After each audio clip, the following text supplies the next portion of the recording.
ہماری سیاست میں چیخوف کی کہانی دشمن کے دو کردار. کالم نگار Syed Sardar Ahmad Pirzada, the first blind journalist of Pakistan, APNS best Urdu column award holder, روزنامہ نئی بات، مورخہ 18 مئی 2019. روسی رائٹر چیخوف دنیائے ادب کے چوٹی کے چند عظیم لکھاریوں میں سے ایک ہے.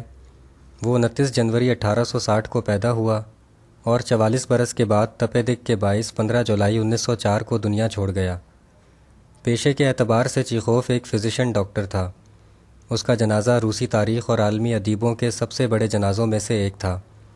چیخوف کی تحریریں پڑھنے سے محسوس ہوتا ہے کہ اس کے کئی کردار ہمارے معاشرے میں بھی موجود ہیں. مثلاً اس کی ایک مشہور کہانی دشمن ہے. اس کہانی میں چیخوف نے برتر اور کمتر دو طبقوں کی فطری عادات کو قلم بند کیا ہے. کہانی کے مطابق ستمبر کی ایک تاریک رات میں 9 بجے کے بعد کمتر طبقے کی بستی کا ایک ادھیڑ عمر ڈاکٹر اپنے 6 برس کے اکلوتے بیٹے کی ابھی ہونے والی موت سے بہت غمزدہ تھا. جوں ہی اس کی بیوی اپنے بیٹے کی لاش دیکھ کر بے ہوش ہو کر گری، عین اسی وقت دروازے پر دستک ہوئی. ڈاکٹر نے آنسوؤں سے بھیگے چہرے اور دوائیوں سے بھرے ہاتھوں کے ساتھ دروازہ کھولا. اس جگہ پر اندھیرا تھا کیونکہ گھر کا واحد لیمپ بے ہوش بیوی اور بچے کی لاش والے کمرے کے میز پر رکھا مدھم سی روشنی دے رہا تھا. آنے والا درمیانے قد کا خوبرو اور روشن چہرے کا مالک تھا، جو اس کے اونچے طبقے سے ہونے کا ثبوت تھا. اس نے پوچھا، کیا ڈاکٹر گھر پر ہیں؟ ڈاکٹر نے کہا، جی بتائیے. آنے والے نے اندھیرے میں ڈاکٹر کا ہاتھ ٹٹول کر زور سے مصافحہ کیا اور بہت خوشامدی لہجے میں بولا کہ آپ انسان دوست ہیں. میری بیوی سخت بیمار ہے. میں اپنی تیز رفتار گھوڑوں والی بگھی آپ کے دروازے تک لے آیا ہوں. میرے ساتھ چل کر میری بیوی کی جان بچائیے. وہ گفتگو سے بظاہر بہت سادہ لو اور معصوم لگتا تھا. وہ ڈاکٹر کا رد عمل جانے بغیر اپنی پریشانی بتاتا رہا. اس نے کہا کہ آج رات میرا ایک دوست کھانے پر آیا. ہم تینوں باتیں کر رہے تھے کہ میری بیوی نے اچانک چیخ ماری اور بے ہوش ہو گئی. میں نے اور میرے دوست نے اس کو ہوش میں لانے کی کوشش کی لیکن ناکام رہے. اسی وقت میں آپ کی طرف بھاگا چلا آیا. اس نے ڈاکٹر کو کوٹ پہن کر اپنے ساتھ جلد چلنے کی درخواست کی. ڈاکٹر بے حس و حرکت آنے والے کے سامنے کھڑا تھا. وہ دراصل اس وقت نہ کچھ سن رہا تھا نہ کچھ سمجھ رہا تھا.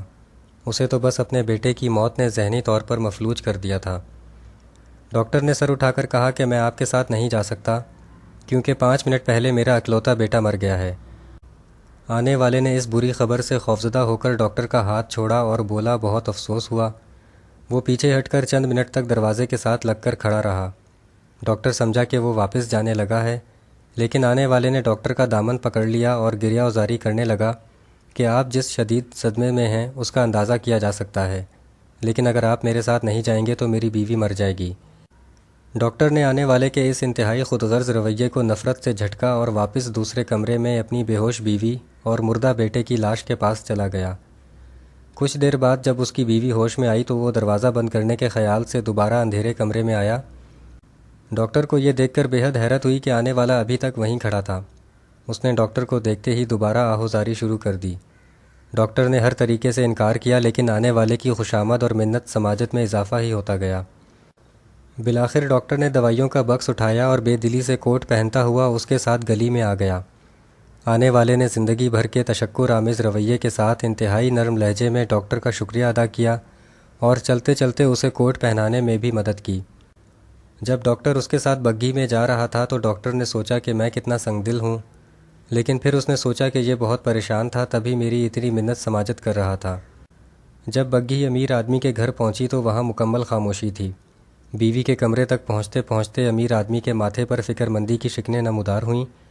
اس نے ڈاکٹر کو کمرے سے باہر کھڑا کیا اور خود اندر گیا، لیکن چند ہی لمحوں کے بعد واپس آیا اور چیخ چیخ کر اپنی بیوی اور دوست کو گالیاں دینے لگا. اس نے بتایا کہ اس کی بیوی نے ڈرامہ کیا تھا اور وہ اس کے دوست کے ساتھ بھاگ گئی ہے. یہ سن کر ڈاکٹر کو اپنے اکلوتے بیٹے کی موت کا غم دگنا لگنے لگا. ڈاکٹر نے ترش لہجے میں کہا کہ مجھے یہاں کیوں لائے ہو؟ اب امیر آدمی کا رویہ ڈاکٹر کے لیے بالکل بدل چکا تھا. وہ ڈاکٹر کو برا بھلا کہنے لگا اور بولا کہ کیا تمہیں پتہ نہیں کہ میں بیوی کے بھاگ جانے سے کتنا دکھی ہوں؟ تم کمتر طبقے کے لوگوں کو ہمارے طبقے کے دکھوں کا احساس بھی نہیں ہوتا. ڈاکٹر اس کی شکل کو دیکھ رہا تھا کہ کیا یہ چند منٹ پہلے والا وہی امیر آدمی ہے جو میری منتیں کر رہا تھا، اور میں انسانیت کے ناطے اپنے اکلوتے بیٹے کی لاش اپنی اکیلی بیوی کے پاس چھوڑ کر چلا آیا. کہانی کے انجام پر امیر آدمی ڈاکٹر کو ذلیل کر کے واپس بھجوا دیتا ہے۔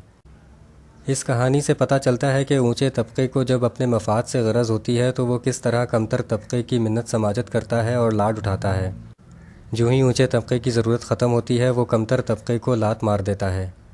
ہمارے سیاسی ماحول میں سیاسی لیڈروں اور عوام میں یہ دونوں کردار دیکھے جا سکتے ہیں۔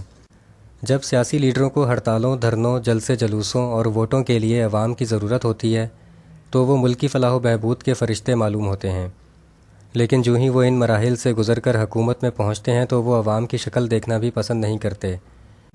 اگر عوام ان کے سامنے اپنی مصیبتوں کا دکھڑا روئے تو وہ جواب دیتے ہیں کہ عوام کو حکومت کی پریشانیوں کا کوئی احساس نہیں ہے، عوام کیا جانے کہ IMF سے قرضہ لینے کے لیے کتنے پاپڑ بیلنے پڑتے ہیں۔